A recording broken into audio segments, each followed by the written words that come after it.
आपका आपके अपने चैनल निंजा कोचिंग में। तो आज से हम लोग शुरू करने वाले हैं 7th क्लास की यूपी बोर्ड की मैथ्स। ठीक है, तो 7th क्लास की यूपी बोर्ड की मैथ्स रहने वाली है। आज सबसे पहला चैप्टर पढ़ेंगे जो कि है परिमेय संख्या, रेशनल नंबर। तो आइए शुरू करते हैं। क्या है रेशनल नंबर? रेशनल नंबर मतलब परिमेय संख्या क्या है। देखिए, आप लोगों ने प्राकृतिक संख्याएं पढ़ी होंगी, पूर्ण संख्याएं पढ़ी होंगी, ये सारी संख्याएं तो आपने पढ़ी होंगी। ठीक है, अब ये आती है परिमेय संख्या। तो परिमेय संख्या क्या है, देखिए शुरू से सीखते हैं, हल्के हल्के मतलब कोई जल्दबाजी नहीं है, अच्छे से सीखेंगे सारी चीजें। बस मेरा मोटिव आपको सब कुछ क्लियर करना है। तो सबसे पहले देखते हैं हम, आपने पढ़ा होगा प्राकृतिक संख्याएं, जो काउंटिंग नंबर होते हैं, नेचुरली जिनका हम यूज करते हैं। कौन से नंबर्स होते हैं, जैसे कि हम लोग करते हैं 1 2 3 4, इस टाइप से जो काउंटिंग नंबर होते हैं हमारे, उनको क्या कहते हैं? उनको कहते हैं नेचुरल नंबर। ठीक है, जैसे हो गया 1 2 3, इस टाइप के जो नंबर होते हैं जिनको हम पढ़ते हैं, ये कौन से नंबर है? ये हमारी प्राकृतिक संख्याएं। क्या है? प्राकृतिक संख्याएं।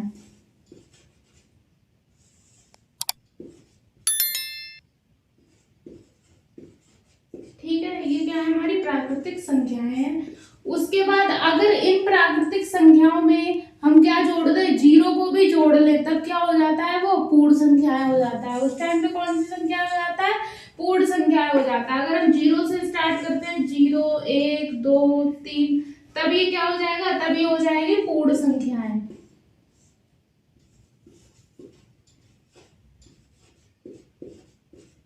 पूर्ण संख्याएं हो जाएंगी। अगर क्या हो, ये प्राकृतिक संख्याएं हैं जो हम नेचुरली यूज करते हैं, जिनका हम अपने जीवन में मतलब यूज करते हैं, जैसे कहते हैं एक कुर्सी है, या फिर आप कौन से क्लास में हो? हम सातवें में है, मतलब 7th क्लास में है। तो ये क्या है? ये हम नेचुरली यूज करते हैं। आप तो नहीं कहते ना कि ये 0 कुर्सी है या फिर ये 0 रुपए है, इस टाइप से थोड़ी ना बोलते हो। ऐसे कि आपके पास कितने पैसे हैं? हमारे पास 5 रुपए हैं या फिर 10 रुपए हैं, ऐसे। ठीक है, अगर मान लीजिए आपने जीरो को भी जोड़ दिया, तो जीरो को भी जोड़ दिया जो प्राकृतिक संख्याओं में, तब वो बन गई पूर्ण संख्याएं। अब क्या हुआ कि जब आपने नेगेटिव नंबर्स को जोड़ा, मतलब जो ऋणात्मक संख्याएं थी उनको भी जोड़ा, जैसे कि -1 -2 -3, ऐसी जो संख्याएं थी उनको जब जोड़ा, तो माइनस इन्फिनिटी से इन्फिनिटी, मतलब इन्फिनिटी का मतलब होता है अनंत। ठीक है, अनंत से मतलब बहुत सारी संख्याएं है ना, अनंत बहुत संख्याएं हैं। तो उसमें से क्या है, जैसे -3 -2 -1 0 1 2 3, ऐसी जब संख्याएं बहुत सारी अनंत तक जब बहुत सारी संख्याएं जुड़ गई, तब इसको क्या कहा गया? इसको कहा गया पूर्णांक। क्या कहा गया? पूर्णांक।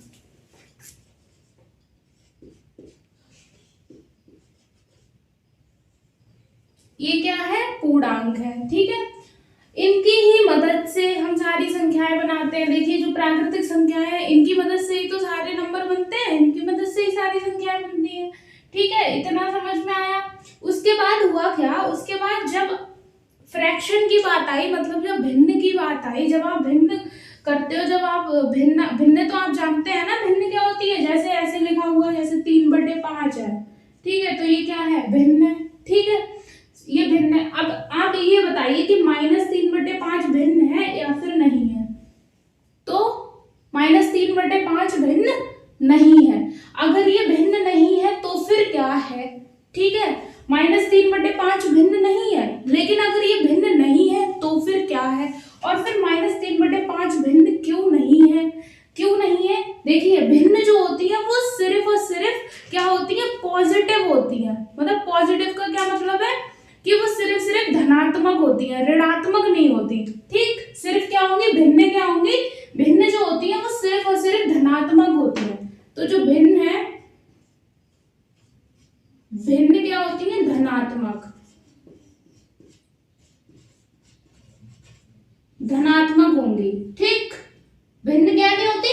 ऋणात्मक नहीं होती। अगर भिन्न नहीं होती ऋणात्मक, तो फिर जो ऋणात्मक नंबर आते हैं वो क्या होते हैं? ठीक है, इन्हीं सारी चीजों के चलते किसकी डिस्कवरी हुई? परिमेय संख्याओं की। मतलब परिमेय संख्याएं निकल के आई।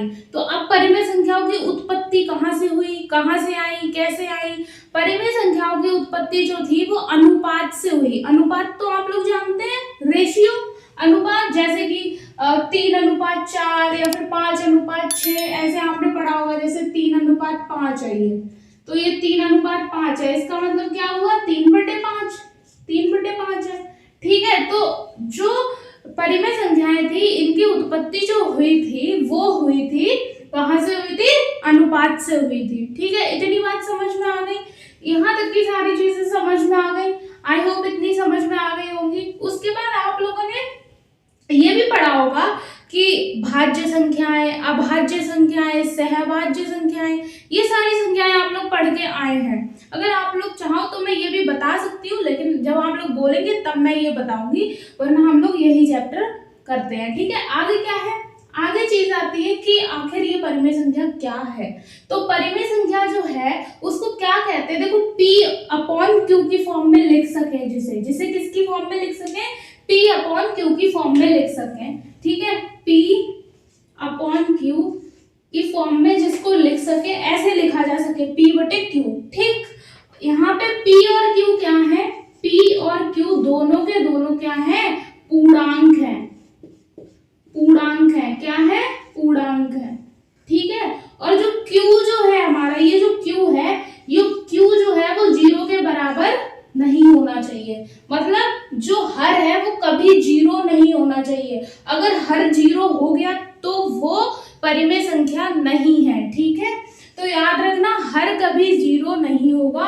अंश तो 0 हो सकता है लेकिन हर 0 नहीं होगा। इतनी बात समझ में आ गई? तो परिमेय संख्या क्या है? वह संख्या जिसको हम P/Q के फॉर्म में लिख सके, मतलब P/Q के रूप में लिख सके, जिसमें P और Q पूर्णांक रहेंगे। पूर्णांक का मतलब आप समझ ही रहे हैं कि पॉजिटिव नंबर भी होंगे, नेगेटिव नंबर भी होंगे, 0 भी होगा। ठीक है, धनात्मक, ऋणात्मक और 0 सारी संख्याएं होंगी इसमें।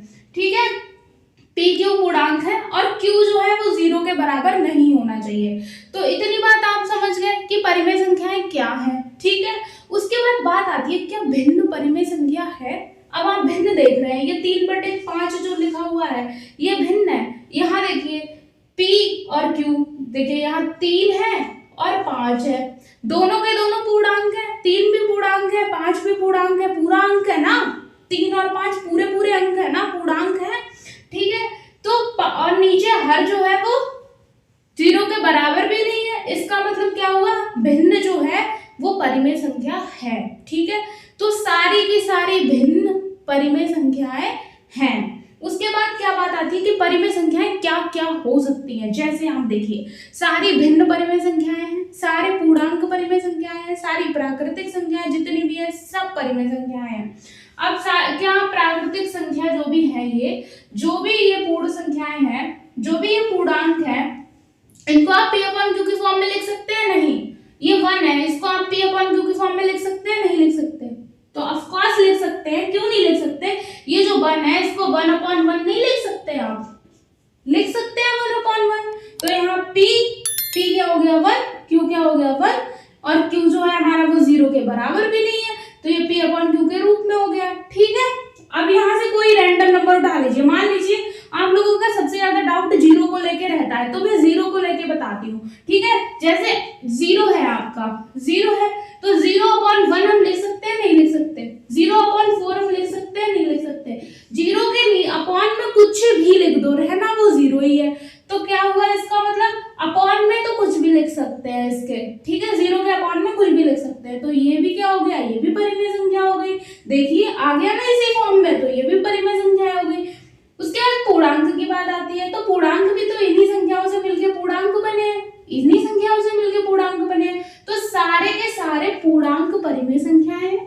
अगर मैं परिमेय संख्याओं को सिंपल भाषा में कहूं तो क्या है? सारे के सारे पूर्णांक, सारे के सारे पूर्णांक प्लस भिन्न, भिन्न भी होती है तो प्लस भिन्न,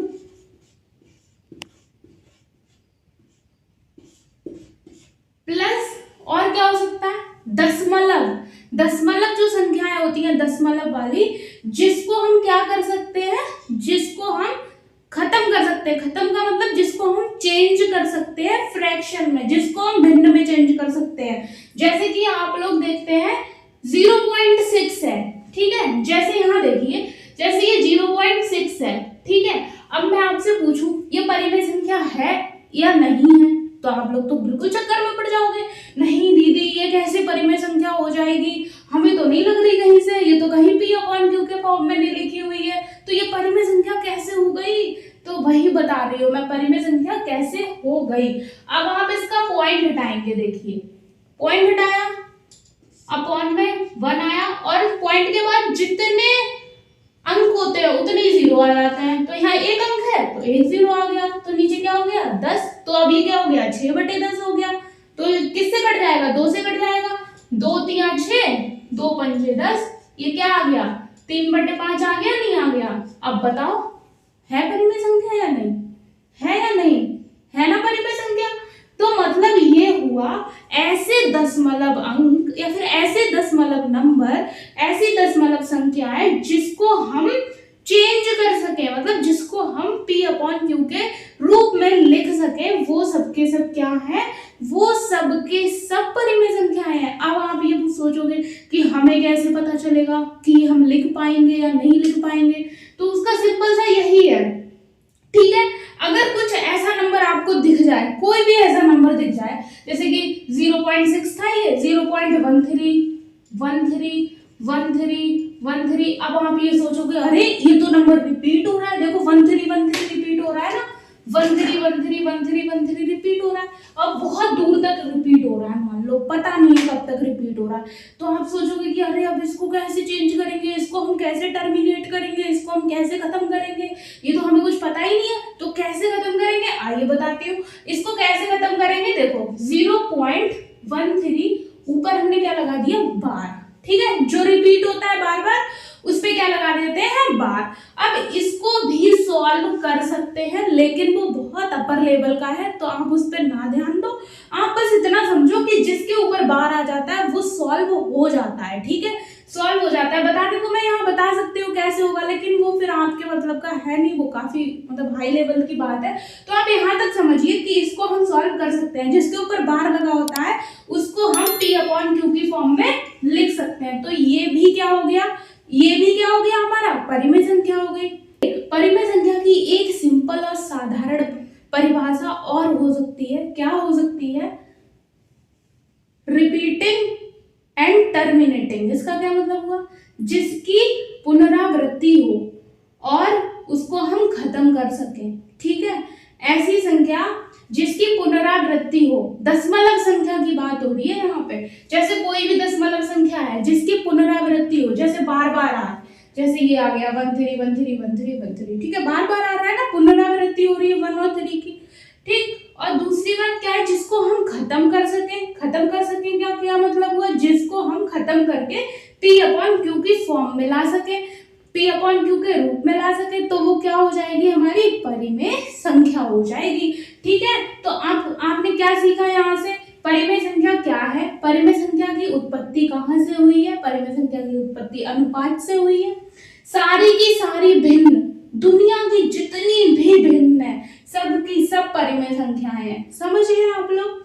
उसके बाद जितने भी पूर्णांक है, जो भी अंक आप बोलो, जो भी अंक बोलो, सबके सब क्या है, परिमेय संख्या है। उसके बाद दशमलव, दशमलव वाला भी मैंने आपको बताया कि दशमलव की जो कुछ संख्याएं होती हैं, दशमलव संख्याएं होती हैं, वो भी परिमेय संख्याएं होती हैं, लेकिन दशमलव संख्याएं जो होती हैं वो 2 तरीके की होती हैं, एक तो परिमेय एक अपरिमेय, ठीक है, दोनों तरीके की होती है दशमलव संख्याएं, ठीक। तो जो दशमलव संख्याएं हैं जो कि मतलब पुनरावृत्ति वाली और जिसको हम खत्म कर सकते हैं, जिसको हम P/Q की फॉर्म में लिख सकते हैं, वो वाली संख्याएं क्या है, वो है हमारी परिमेय संख्याएं। तो यहाँ तक बात क्लियर हुई, आई होप यहाँ तक क्लियर हुई होगी। आगे तो हमने अभी तक क्या पढ़ा, भिन्न जो है वो ऋणात्मक नहीं होती, ठीक है, ये चीज हमने पढ़ ली कि भिन्न जो है वो ऋणात्मक नहीं होती, हमेशा क्या होती है, धनात्मक होती है।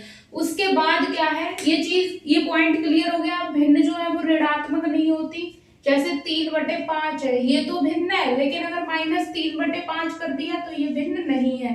अगर 3 बटे -5 ये कर दिया तो ये भी भिन्न नहीं है। ठीक है, तो भिन्न जो है वो क्या होती है, भिन्न हमेशा धनात्मक होती है, ऋणात्मक नहीं होती। ठीक है, सभी भिन्न परिमेय संख्याएं हैं। देखिए 3/5 है, कोई भी भिन्न ले लीजिए, सारी भिन्न क्या होंगी, परिमेय संख्याएं होंगी, क्योंकि परिमेय संख्याओं को हम p/q की फॉर्म में लिखते हैं और भिन्न में भी वही होता है, p/q की फॉर्म में होता है। और तो यहाँ से सारी भिन्न जो है वो परिमेय संख्याएं हैं, लेकिन सारी की सारी परिमेय संख्याएं भिन्न नहीं है, क्योंकि यहाँ आप देखिए -3/5 क्या है, एक परिमेय संख्या है, लेकिन ये भिन्न नहीं है। तो ये चीज भी समझ में आ गई होगी। 0 क्या है, परिमेय संख्या है। 0 क्या है, परिमेय संख्या है। क्यों, क्योंकि हम 0 के बटे में कुछ भी लिख सकते हैं, 0/1, 0/2 लिख सकते हैं ना। तो 0 क्या है, परिमेय संख्या है। 0 क्या है, ना तो ऋणात्मक परिमेय संख्या है, ना ही धनात्मक परिमेय संख्या है। ठीक है, ना ही ऋणात्मक परिमेय संख्या है, ना ही धनात्मक परिमेय संख्या है। उसके बाद क्या है, परिमेय संख्याओं में भिन्न व पूर्णांक शामिल होते हैं। देखिए मैंने अभी जैसा कि आपको बताया, जो परिमेय संख्याएं होती हैं उसमें भिन्न शामिल होती है और पूर्णांक शामिल होते हैं और कुछ दशमलव भी शामिल होते हैं। कुछ दशमलव वो मैं इसलिए नहीं बता रही क्योंकि आपसे मतलब हाई लेवल का हो जाएगा ज्यादा। अगर समझ में आए तो ठीक है, नहीं आए तो उसको स्किप कर देना। ठीक है, तो भिन्न और पूर्णांक सम्मिलित होते हैं, कुछ दशमलव भी शामिल होते हैं, जैसा कि मैंने आपको बताया है, आगे पहले ही बता चुकी हूँ। तो समझ में आए तो ठीक है, वरना उसको स्किप कर देना। तो पूर्णांक और परिमेय संख्याएं, पूर्णांक और परिमेय संख्याएं क्या है, मतलब ये है एक पूर्णांक से हम बहुत सारी परिमेय संख्याएं बना सकते हैं। कैसे बना सकते हैं, फॉर एग्जाम्पल आप कोई भी नंबर बोलो रैंडम, जैसे कि मान लो 7 ले लिया मैंने, 7 ले लिया तो 7 पूर्णांक है, 7 पूर्णांक है ना, तो 7 हमने ले लिया। ठीक, अब आप बोलो 7 से कितनी परिमेय संख्याएं बनानी है, 7 से कितनी परिमेय संख्याएं बनानी है आप बोलो। तो 7 से कितनी भी परिमेय संख्याएं बना सकते हैं। कैसे, जैसे 7 है तो इसको 7/1 कर दो, 7 है तो 7 × 2/2, 7 है × 2 3/3, ऐसे यहाँ 7 है × 4/4। ठीक है, तो इसको सॉल्व करते जाओ। 7 दूनी 14/2, तो ये क्या हो जाएगी 14/2, ये क्या हो जाएगी 7 या 21/3, ये क्या हो जाएगी 7 चौक 28/4, ऐसे ही। और ये 7/1। तो क्या है कि 7 जो है इकलौता पूर्णांक था, हमने इससे इतनी सारी बनाई। आप और सारी बना सकते हैं, और ज्यादा बना सकते हैं, और ज्यादा बना सकते हैं, कितनी भी संख्याएं बना दो आप। ठीक है, ऐसे ही मल्टीप्लाई और डिवाइड करते जाओ, बस गुणा भी करनी है उसी से भाग भी देनी है। ठीक, और इसी तरीके से करना है, तो ये बहुत सारी बन जाएंगी। उसके बाद क्या है कि जो भिन्न है उसके 2 इम्पोर्टेंट मतलब प्रगुण है, मतलब उसकी क्वालिटी है। क्वालिटी क्या है, क्या क्वालिटी है दो, तो देखो महत्वपूर्ण प्रगुण क्या है इसके, जो परिमेय संख्या है इसके 2 महत्वपूर्ण प्रगुण है। क्या है वो दोनों, एक तो समतुल्यता का प्रगुण, समतुल्यता मतलब समान। ठीक है, जैसे समतुल्यता वर्ड जो है उससे ही पता चल रहा है कि समतुल्यता मतलब समतुल्य मतलब समान। ठीक है, दूसरी बात सरलता, सरलता मतलब सरलतम रूप, जो कि मतलब सरल रूप है उसका। ठीक है, तो आइए समझते हैं। समतुल्यता का मतलब होता है कोई भी भिन्न है उसके समतुल्य आपको लिखना है, मतलब उसके समान लिखना है। उसके समान कब होगी, भिन्न जो होगी समान कब होगी, समान होगी उस केस में जहां पे दोनों भिन्नों को सरल करने पर मतलब एक आ मतलब दोनों सरल करो तो वो बिल्कुल बराबर होनी चाहिए, मतलब सेम भिन्न आनी चाहिए। कैसे, जैसे कि मान लो यहाँ पे समतुल्यता है ना, तो जैसे 2 है, 2/3 एक भिन्न है। ठीक है, तो इसके समतुल्य भिन्न लिखने को कहा जाए 2/3 के, तो 2/3 के समतुल्य भिन्न कैसे लिखेंगे आप, 2/3 ऊपर भी और नीचे भी सेम से गुणा करो, जैसे ऊपर भी गुणा कर रहे हो 2 से और नीचे भी गुणा करो 2 से, तो ये क्या हो जाएगा 4/6। ये क्या हो गई, इसके 2/3 के समतुल्य हो गई। अब अगर इसी के समतुल्य और भिन्न निकालने को कहा जाए, 2/3 है, गुणा करो, ऊपर भी -4 से करो, नीचे भी -4 से करो, तो ये क्या होगा 4 दूनी 8, माइनस का 8, 4 3 12, माइनस का 12, एक ये हो गई। तो ऐसे ही बहुत सारी समतुल्य भिन्न आप निकाल सकते हैं। आप 2/3 है, 2/3 है तो इसकी गुणा आप क्या कर सकते हो, शून्येतर से करना है, मतलब शून्येतर संख्या से करना है, लेकिन आप जीरो से गुणा करके नहीं बना सकते इसको। आप क्या सोचो कि आप जीरो से गुणा करके बना दोगे तो 0/0 करोगे तो ये तो 0/0 आ जाएगा, लेकिन ये तो नहीं है परिमेय संख्या, तो 0 से गुणा करके नहीं बना सकते। याद रखना कि समतुल्य जो बनाते हो ना आप, समतुल्य परिमेय संख्या, तो इसमें आप समतुल्यता का जो है इसमें आप 0 लगा के नहीं बना सकते। सोचो कि 0 से ऊपर नीचे गुणा कर दो तो 0 के केस में ये नहीं चलेगा, ठीक है, 0 का नहीं चलेगा, 0 से नहीं कर सकते। फिर बोल रही हूं मैं 0 से गुणा नहीं कर सकते, 0 से नहीं करोगे गुणा, 0 से नहीं करोगे गुणा। शून्येतर संख्या होती है, क्या क्या होती है,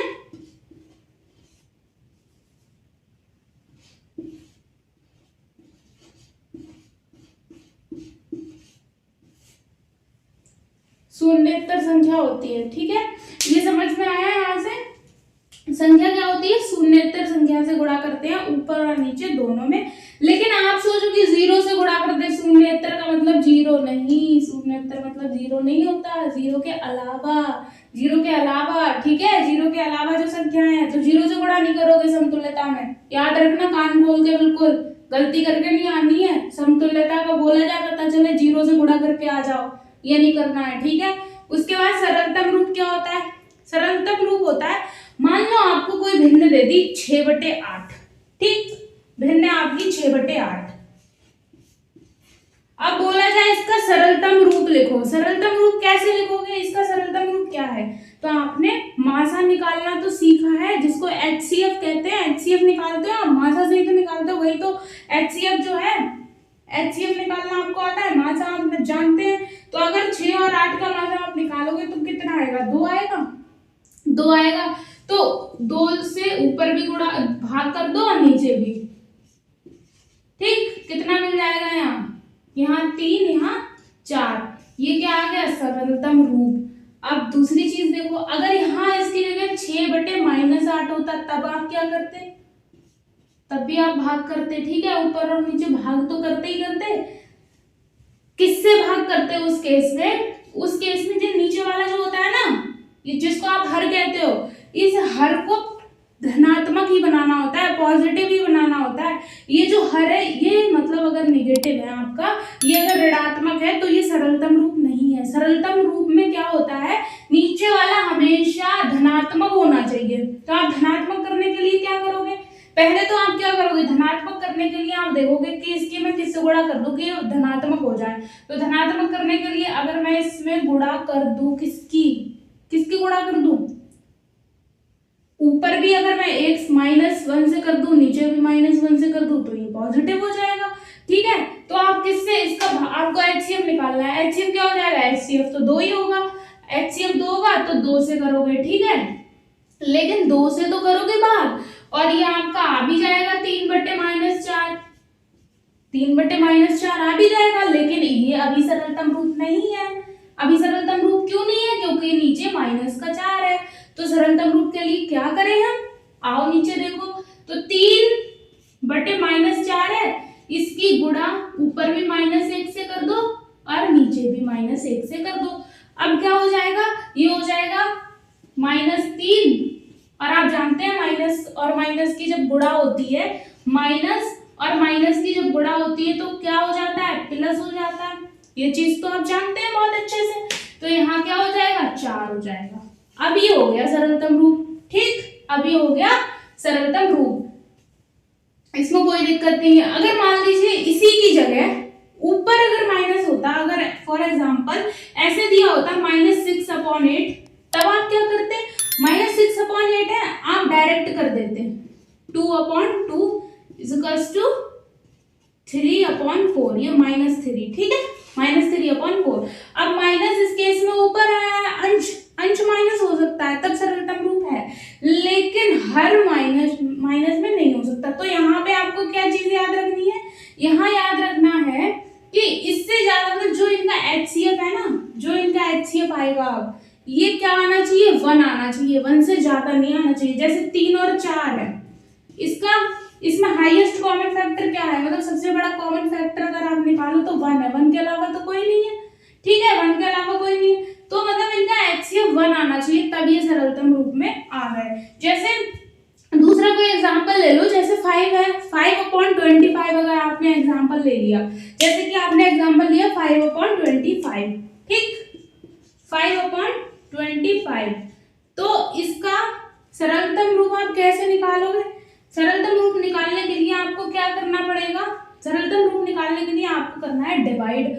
अब डिवाइड मतलब कि भाग देनी है। भाग किससे देनी है? भाग देनी है भाई हाईएस्ट कॉमन फैक्टर से, मतलब ये मासा निकालो इनका। मासा कितना आ जाएगा? 5 आ जाएगा, नहीं आएगा? सीधे ही दिख रहा है 5 आएगा, तो 5 से ऊपर और नीचे दोनों तरफ क्या कर दो? भाग दे दो। ऊपर आ जाएगा 1 और नीचे आ जाएगा 5। ये आ गया इसका सरलतम रूप। हो गया? समझ में आ गया? मतलब ये है हर जो है, भिन्न का जो हर है, हर कभी निगेटिव नहीं होगा, हर कभी ऋणात्मक नहीं होगा।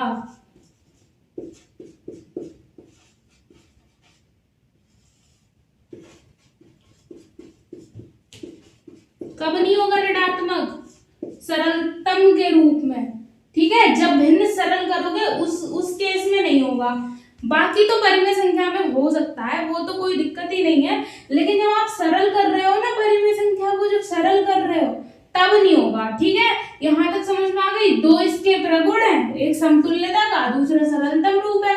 बस हो गया क्लियर? यहाँ तक समझ में आया? आई होप यहाँ तक समझ में आया होगा। आज की क्लास यहीं तक रखते हैं।